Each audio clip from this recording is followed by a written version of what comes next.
오늘 말씀은 우리가 오직 의인은 믿음으로 말미암아 살리라라는 제목으로 함께 말씀을 나누기 원합니다. 여러분 지난주 주일 눈이 많이 오지는 않았지만 좀 눈이 좀 왔었죠, 그렇죠? 예, 계속해서 이렇게 소복하게 내렸었습니다. 좀 눈보라도 치고 여러분은 눈보라가 휘날리는 날이면 어떤 생각이 떠오르시나요? 눈보라가 휘날리는 지금 웃으신 분들은 다 아는 분들이에요. 예. 흥남부두가 생각나십니까? 예? 일사후퇴 때 후퇴한 어떤 오빠가 생각하는 금순이가 생각이 나십니까? 사실 우리가 웃고 있지만 사실 저는 어렸을 때 이 노래를 많이 제가 틀어서 들은 것이 아니라 이렇게 아버지나 어머니나 할머니 이렇게 들을 때 많이 들었어요. 근데 모르게 저도 막 눈물이 나고 그러더라고요. 이 노래를 들으면 이상하게 뭔지도 모르면서 어린 나이에. 한국 전쟁과 이산 가족에 대한 아주 슬픈 노래죠. 저도 그 노래를 알지만 제가 이제 이게 부흥의 역사를 알게 된 이후로는 이 눈보라가 휘날리는 날이면 떠오르는 이미지가 자주 있습니다. 특히 제가 좀 혼자 있을 때 18세기 영국과 미국에서 활동한 강력한 이 설교자로 1차 영적 대각성 운동에서 아주 매우 중요한 역할을 했던 조지 휘필드입니다. 조지 휘필드. 대각성이란 말을 혹시 여러분 아십니까? 1차 대각성, 2차 대각성, 심지어 3차, 미국은 3차 대각성 운동까지도 있다고 했는데 이 대각성이라는 것은 단순히 어떤 교회의 성장이 아니라 하나님께서 성령으로 불어주시는 대부흥을 표현하는 용어가 이 대각성입니다. 우리 역사 속에서 3차 대각성까지 있었습니다. 그래서 지난주 눈보라가 날리던 주일 아침에 제 사무실 그 창문 너머 제가 파킹랏을 좀 바라보고 있었는데 그때 이제 이런 생각이 났습니다. 조지 휘필드는 젊은 시절 구원의 확신을 갖지 못한 채 금식 그리고 고행을 하면서 하나님을 어떻게 하면 좀 기쁘시게 할까 하는 그러한 노력을 했었습니다. 그런데 마음속에는 여전히 평안이 없었습니다.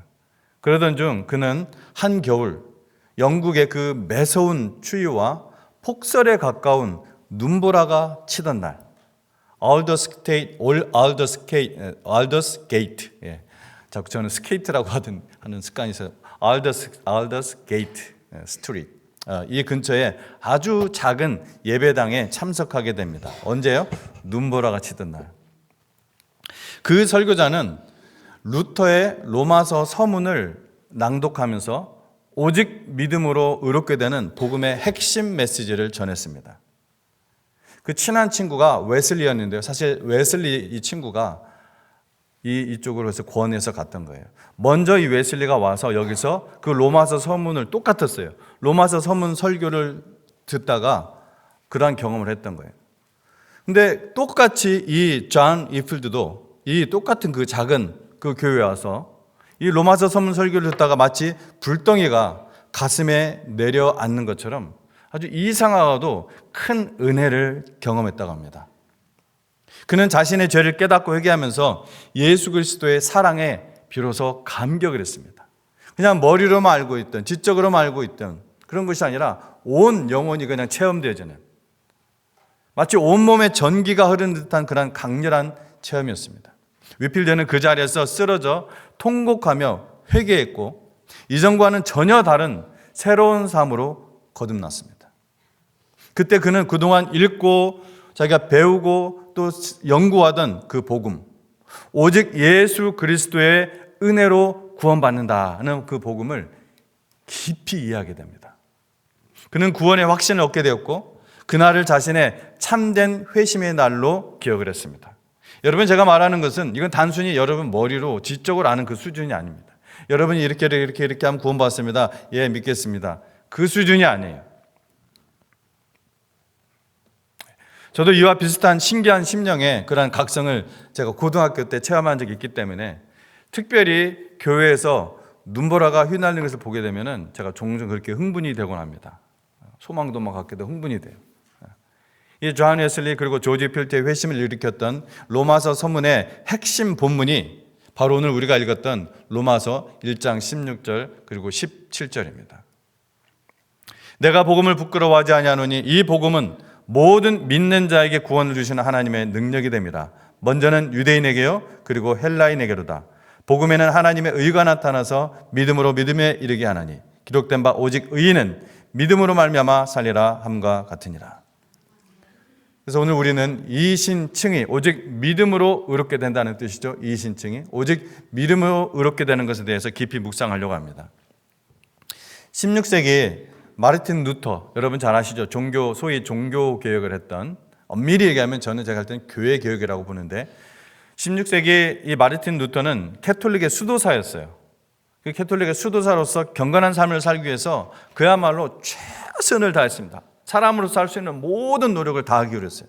그는 금식하고 기도하고 심지어 채찍으로 자신의 몸을 막 치면서 기도를 했습니다. 하지만 그는 여전히 구원을 체험할 수 없었고 그의 영혼에는 그래서 여전히 불안, 어떤 두려움 떠나지 않았습니다. 그 영혼의 불안과 두려움이에요. 어떤 일이 막 생겨서가 아니라.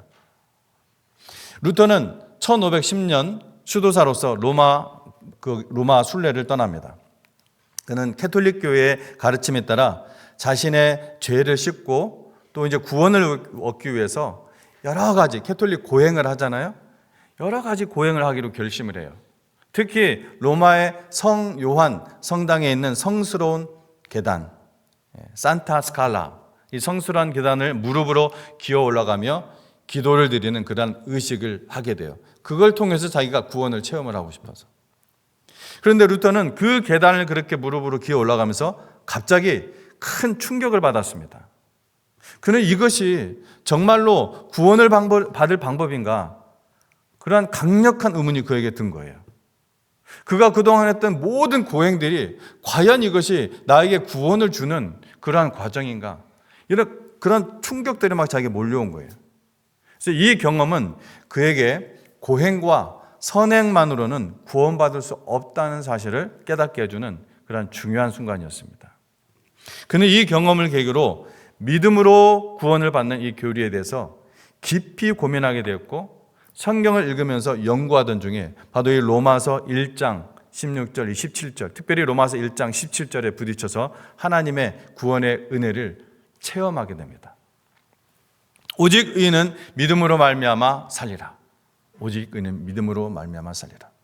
이 한 구절이 그의 영혼을 완전히 뒤흔들었고 그는 비로소 지극히 거룩하신 하나님의 자녀가 되어 천국에 들어가기 위해서 인간이 어떤 자기의 행위나 공로로는 불가능하다는 것을 깨닫게 되었습니다. 오직 완전하신 하나님의 독생자, 오직 완전하신 하나님의 아들 예수님께서 십자가에서 이루신 그 복음을 믿는 것을 통해서만 의로워질 수 있다는 것을, 그래서 구원받을 수 있다는 것을 깨닫게 돼요. 오직 의인은 믿음으로 말미암아 살리라. 이 말씀은 하박국 2장 4절에 나오는 그 구절을 인용한 것입니다. 그래서 기록한 바 이런 말이 나오는 거예요. 사도 바울이 로마서를 기록하면서 기록한 바. 하박국 2장 4절의 말씀을 인용을 하는 거예요. 사도 바울이 이 신칭이 즉 믿음으로 하나님께 의롭다 여겨짐의 핵심을 설명하는데 중요한 역할을 하게 됩니다. 하박국에서의 그러면 의인은 믿음으로 살리라. 하박국 선지자가 의인은 믿음으로 말미암아 살리라는 말씀했을 때 그 말씀 그러면은 어떤 배경에서 하신 말씀인가? 우리가 오늘 두 개를 좀 비교를 해보려고 그래요. 하박국 선지자는 하나님을 의지하며 선하고 또 의롭게 살려고 노력하는 사람들이 이 세상의 불의한 자들, 세상을 하나님이 아니라 세상을 의지하여 세상의 방법대로 사는 자들에게 오히려 의인이 계속해서 고통받고 억압당하는 것을 보고서 큰 의문을 품었습니다. 그래서 그는 하나님께 묻습니다. 1장 13절에 17절 말씀을 제가 간단하게 이렇게 요약을 했는데 왜 하나님을 의지하여 살며 선하고 의롭게 사는 자들이 세상을 의지하여 사는 자들에게 늘 당하면서 삶에도 불구하고 늘 손해를 보면서 삶에도 불구하고 가만히 계십니까? 그러자 하나님은 2장 전체에서 하박국의 이 질문에 답을 하십니다. 자, 이 묵시는 이 묵시라는 것은 예언적 말씀을 말하는 것입니다. 이 묵시는 정한 때가 있는데 그들의 종말이 곧 이를 것이고 결코 거짓되지 않을 것이다. 비록 더딜지라도 기다리라. 지체되지 않고 반드시 응하리라. 보라, 그의 마음은 그 종말이 이를 때까지 계속해서 교만하고 정직하지 못하지만, 즉 세상에 하나님을 믿지 않고 있는 그 세상의 모든 원리들을 말하는 것입니다. 계속해서 교만하고 정직하지 못하지만 오직 의인은 믿음으로 살 것이다 라는 말씀 중에 이 말씀이 나온 거예요. 결국 무슨 말씀이냐 하면은요, 여러분이 이 말을 아시고 이제 들으셨으면은 더 답답해질 수도 있어요. 하나님이 하박국의 질문에 뭐라고 대답한 거냐면은, 야, 너 그 정도 가지고 놀라면 안 된다. 그 정도 가지고 답답해하면 안 된다. 앞으로 더 흉악해진다. 세상은 더 악해진다. 그러나 그때 의인은 믿음으로 살아야 된다 라고 말씀을 하시는 거예요. 하박국의 믿음은, 하나님을 믿는다는 믿음 자체가 이 현재의 세상에서 눈에 보이는 어떤 보상을 받을 것이라는 그러한 기대를 가졌다면, 하나님의 대답은 그런 보상이 당장 오지 않더라도 믿음을 지키며 살아라. 그것이 믿음이다 라는 거예요. 어렵죠? 네, 어렵죠? 무슨 말씀인지는 여러분 알겠는데, 제 말을 알아듣고 우리 구현이 아멘이라고 했나요? 그 불공평한 이 세상을 끝까지 하나님을 신뢰하고 지나가는 것이 믿음이라고 하니까 답답하죠. 막막하죠. 정말 아멘 하면서 저는 괜찮아요 라고 당당하게 대답할 수 있는 분들은 정말 큰 믿음의 복을, 믿음의 은사를 받으신 분들입니다. 하지만 하나님의 사랑하신 여러분 모두에게 하나님의 말씀을 담당한 하나님의 종으로서 제가 분명하게 말씀드릴 수가 있습니다. 이 세상에서 오직 하나님을 믿고 사는 것이 표가 없고 보상이 없는 것처럼 여겨지지만, 그것이 하나님의 그 사람을 방치한다는 뜻은 결코 아닙니다. 이건 하나님의 약속이에요. 이 세상이 더 흉포화되고 이 세상에 행악하는 자들이 더 많아지고 이 세상이 부패하고 더 썩어질 겁니다. 그때 의인은 믿음으로 산다는 것입니다. 그때 하나님의 성도는 믿음으로 산다는 것입니다. 자, 그러면 하박국의 이 말씀이 로마서 1장 17절의 말씀과 어떤 차이점과 관련이 있느냐, 이것을 우리가 살펴봐야 됩니다.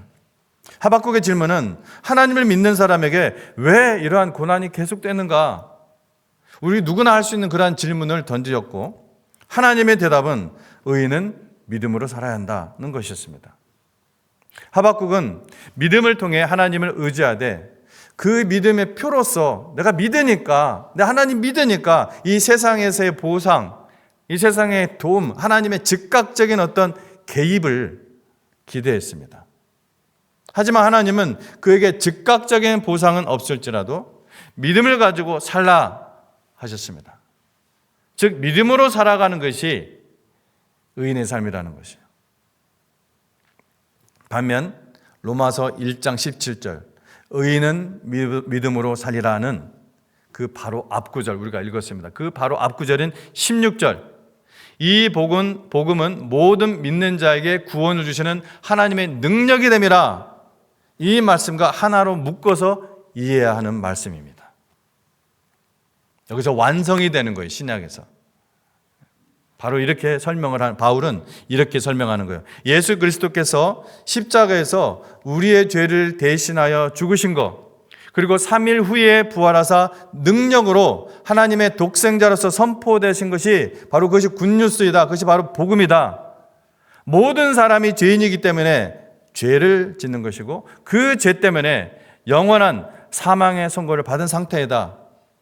이미 오직 예수 그리스도의 복음에서만 하나님이 인정하시는 의가 나타나므로 이 복음은 모든 죄인을 구원하시는 하나님의 능력이다. 이 복음을 믿을 때 하나님으로부터 의롭다 칭함을 받게 되고, 그렇게 칭의가 된 자는 또한 믿음으로 살아가는 것이다. 네, 바울이 지금 이렇게 설명하고 있는 것입니다. 여러분, 오늘 가셔서 로마서 1장 16절 17절을 최소 10번을 읽으시고 묵상하시기 바랍니다. 그 수많은 대각성 운동의 핵심적인 인물들을 각성시킨 말씀이에요. 여러분, 이 복음의 능력을 여러분은 체험하셨습니까? 여러분은 이 복음을 듣고 회심하신 그런 경험이 있으신가요? 이전 마음이 아니라 새로운 마음, 새 심령으로 회심된 그런 경험이 있으시냐고요. 여러분은 하나님이 의인이라 불러주시는 사람인가요? 여러분은 복음을 믿고 구원을 받으셨습니까? 여러분은 오직 믿음으로 사는 의인들이신가요? 이 질문에 어떤 것은 아멘인데 어떤 것은 노가 될 수는 없습니다. 왜냐하면요, 모두 다 같은 질문이기 때문에 그렇습니다. 저는 같은 질문을 다른 방식으로 여러분에 물은 것뿐이에요. 믿음으로 구원받은 자는 믿음으로 사는 열매를 낳게 되었기 때문입니다. 여러분, 유정란과 무정란 아시죠? 유정란과 무정란. 제가 이거는 아주 그냥 온몸으로 제가 어린 시절 충격적으로 본 거예요. 제가 어린 시절 저희 할아버지가 제 외할아버지 댁에서 초등학교 1학년 때까지 살았었는데 산골 밑에서 살았어요. 일제시대 때 그 경찰을 한 방 딱 치고서 도망가가지고 산골로 도망가가지고 저희가 산골에서 살 수밖에 없었어요. 어린 시절 산골 밑에서 제가 클 때 같은 동네에 계란을 부화시켜서 병아리를 장터에 가져다 파는 할머니가 계셨어요. 제 할머니가 아니고 같은 동네, 윗동네라지만 가까웠어요. 한 번은 그 집에 갔더니 계란을 잔뜩 삶아 놓은 그 다라를 보이시면서 먹고 싶은 만큼 마음껏 먹으라는 거예요. 막 꽉 차 있었어요. 그래서 그때 제가 긴 설명은 좀 그렇고 여차저차해서 할머니가 설명을 해주신 것을 제가 들었을 때 너무나 신기했어요. 그때 어렸을 때 알이 다 병아리가 되는 것이 아니라 어떤 것은 시간이 되어도 병아리가 안 되고, 또 어떤 것은 또 태어나기는 그 안에서 태어났는데 알을 깨지 못하고 안에서 죽는 것도 있다. 그래서 부화 시간이 지나도 병아리가 되지 않으면 썩기 전에 다 모아서 삶아버린다는 거예요. 못 먹으니까 삶아서 먹는다는 거예요. 저는 그래서요, 이 로마서 1장 17절 말씀이 너무나 잘 이해가 돼요. 다 겉보기에는 똑같이 계란 같지만 병아리로 부화되는 계란이 있고, 아예 처음부터 그 안에 생명이 없어서 나지 못하는 계란이 있고, 또 어떤 것들은 깨지 못하고 나와서 그 안에서 그 맛있더라고요. 근데 사실 그 안에서 병아리가 됐는데 깨지 못하고 나와서 그냥 그것을 죽어요. 근데 통째로 이 병아리예요. 통째로 털이 조금 달려 있고. 그게 어렸을 때 시골에서는 보약이라고 하고 이렇게 귀한 거라고 하고 먹고 그랬거든요. 네, 맛있어요. 저도 먹어봤는데 맛있습니다. 좀 잔인한 얘기인 것 같기도 한데 어찌됐든 그걸 보면서 우리가 바로 그렇다는 거예요. 우리가 겉보기에는 다 교회 다니는 사람 같아서 다 하나님이 자녀 같지만 그 안에 정말 생명이 있는 사람만 부활을 체험하는 것입니다.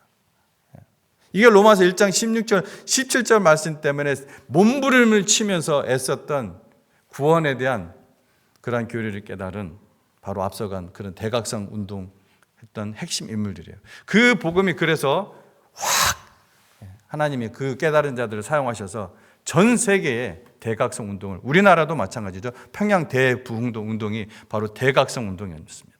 엄청난 일이 그때 수많은 초자연적이고 기적적인 일들이 곳곳에서 일어나요. 하나님께서 친히 하시는 거예요. 이거는 불어주시는 거예요. 그래서 저는 이 로마서 1장 17절 말씀이 너무나 잘 이해가 돼요. 복음에는 하나님의 의가 나타나서 믿음으로 믿음에 이르게 한다. 즉 믿음으로 영생의 구원을 얻은 사람은요 반드시 믿음의 삶을 살게 되어 있습니다.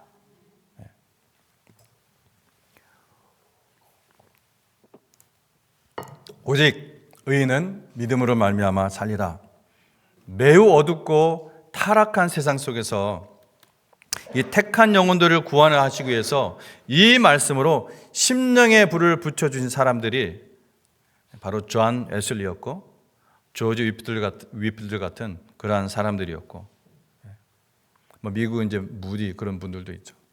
이제 영국 분들이 조지 위필들은 나중에 미국으로 건너옵니다. 그래서 미국에서 이 대각성 운동을 계속해서 이어나가요. 또 홀리 클럽 같은 그러한 소그룹들이 있었던 것입니다. 네, 18세기 초에 이 영국은 도덕적으로나 정치적으로 몹시 어지러운 시기였습니다. 시민들의 소요, 폭동, 밀수, 강간, 폭력 등으로 막 들끓어서 도시든 시골이든 밤거리는 안전하지 못했어요. 감옥은 죄수들로 꽉꽉 메워졌고 거리에서 백주에도 총에 맞아 죽는 일이 있었습니다. 흉악한 범죄 행위로 인해서 공개 처형장으로 끌려가는 사람들도 많았습니다. 사람들은 잔인하고 유해한 그러한 오락과 음탕한 삶과 술독에 빠져서 깊이 병들어가고 있었어요. 오늘날과 너무나 닮았죠. 교회는 영성과 능력을 상실하면서 쇠퇴일로에 빠졌었고 교회 건물은 황폐해져 갔습니다. 사람들은 온갖 이유와 핑계로 예배를 등한시했고 말씀에 의해 변화를 받지 못한 참된 구원을 체험하지 못한 수많은 명목상의 교인들은 이 영생이 없는 형식적인 종교인들이었습니다. 설교자들은 강단에서 그저 그런 사람들의 귀를 즐겁게 하는 떠나갈까봐, 혹시 교회를 떠나갈까봐 그런 사람들의 귀를 즐겁게 해주고 그런 사람들의 그것이 죄라는 것을 전혀 얘기하지 않고 생명 없는 소리만 읊어갔습니다.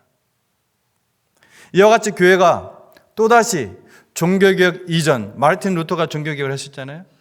그때는 16세기란 말이에요. 지금 18세기예요. 근데 18세기 와서 또다시 종교개혁 이전에 완전히 타락한 그러한 양상을 나타내면서 어떤 생명력 있는 모습을 전혀 보여주지 못했어요. 교회가. 그러므로 18세기 영국은 정령 부흥이 필요했습니다.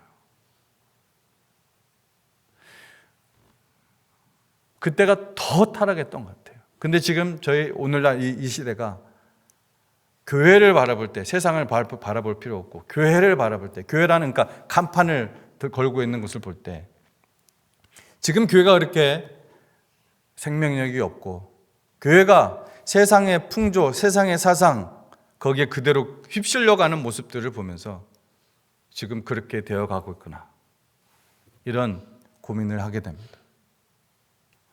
오늘날의 세상 그리고 이 교회와 비교할 때 매우 비슷한 상황이었다는 거예요. 예수님께서는 최후의 심판이 있음을 계속해서 말씀하고 계셨고 말씀하고 계시고 그리고 그 끝날은 언제라고 했습니까?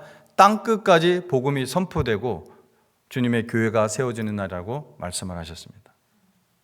아직도 주님의 복음이 미치지 못한 많은 민족들이 남아 있습니다. 어쩌면 주님은 마지막 그날을 위해서 그 감격스러운 마지막 부흥을 한 번 더 허락해 주실지도 모릅니다. 제가 왜 이렇게 자신 없는 얘기를 하느냐? 부흥은 진짜 부흥은 대각성은 전적인 하나님의 주권이기 때문에 그렇습니다.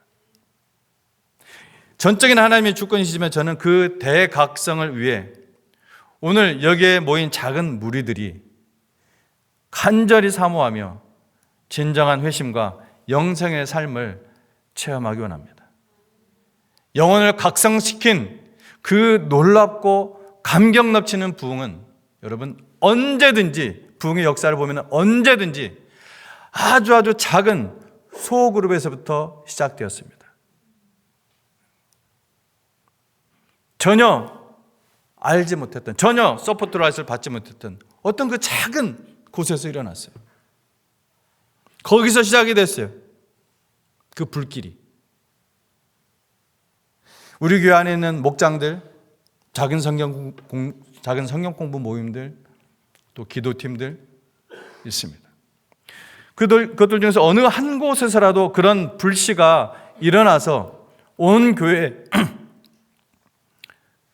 그리고 온 지역에 급하게 번지는 불과 같은 그러한 성령의 역사가 대각성이 일어나기를 간절히 소망합니다. 그 역사는 모든 교회들이 간절히 바라고 함께 이룰 소망인 것입니다. 그런 소그룹 모임들이 되도록 내가 먼저 작은 불씨로 태워지는 삶을 살아갑시다. 아멘. 기도하겠습니다.